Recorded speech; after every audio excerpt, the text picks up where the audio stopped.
Қазақ еліне есімі еңбектеген баладан еңкейген қарияға дейін теледидарға үңілмей-ақ даусынан танитын, жағымды қасиеттері бір төбе болатын өр тұлға Бейсен Құранбек туралы сөз қозғайтын боламыз. Алматы облысы Кербұлақ ауданы Қызылжар ауылының тумасы.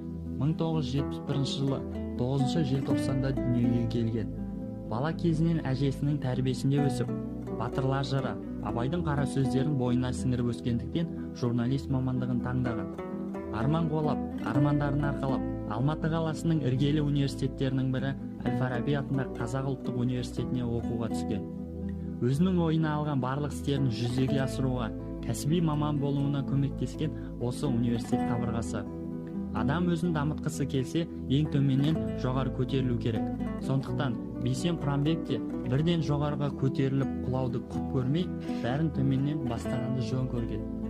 Еңбек жолы қарапайым спорт газетінің тілшісі, жауапты хатшысы қызметтерінен бастаған.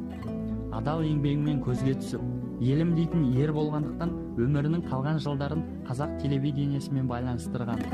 Атап айтқанда, сол кезде атынан ат үркейтін арналардың бірі Рахат.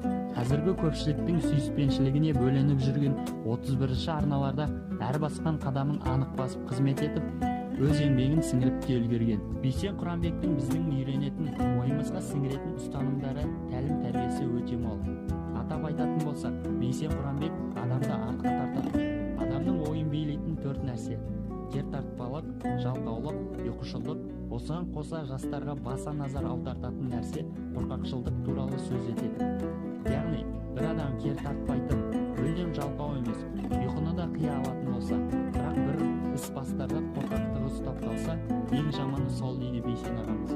Сондықтан 2007 жылы Бейсен ағамыз өзінің қорқақтығын тежеп, Алматы облыстық Жетісу телеарнасының бас директоры болуға жүрексіне келісімін берген. Және ары қарай осы салада қызметін жалғастырған. Тағы сөзге тиек ететін мәселе, Рахат және 31-ші телеарналарда қызмет атқарған Бейсен ағамыз сол кездің өзінде елдің қошеметіне бөленіп, өзінің адал қызмет істейтінін дәлелдеген.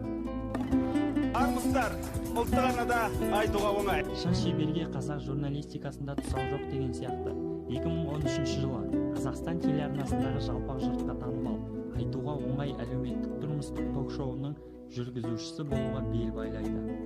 Елімізде шырмауша шырмаланып, өз жауабын таппай жүрген мәселелер бастан асатынын қарапайым халық айтуға оңай бағдарламасы арқылы байқай бастады. Өз ой елегінен өткізе отырып, қатені түзетуді, шырмауша шырмалған бұл қоғамды түзетуді біз болып, сіз болып атсалыспасақ бітпейтін іс екенін елге осы бағдарлама арқылы ұғындырды.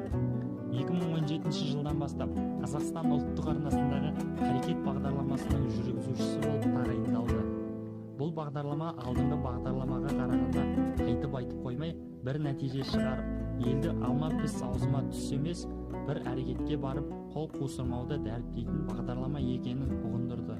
Айтуға оңай, әрекет көрермендер көзайымына айналуына бірден бір үлес қосқан адам ол осы Бейсен ағамыз екені айдан. Өз мамандығының шебері, қызметіне адал, билікке құмарты басқа салаға кеткен жоқ. Бұл Бейсен Құранбектің ең берік ұстанымы.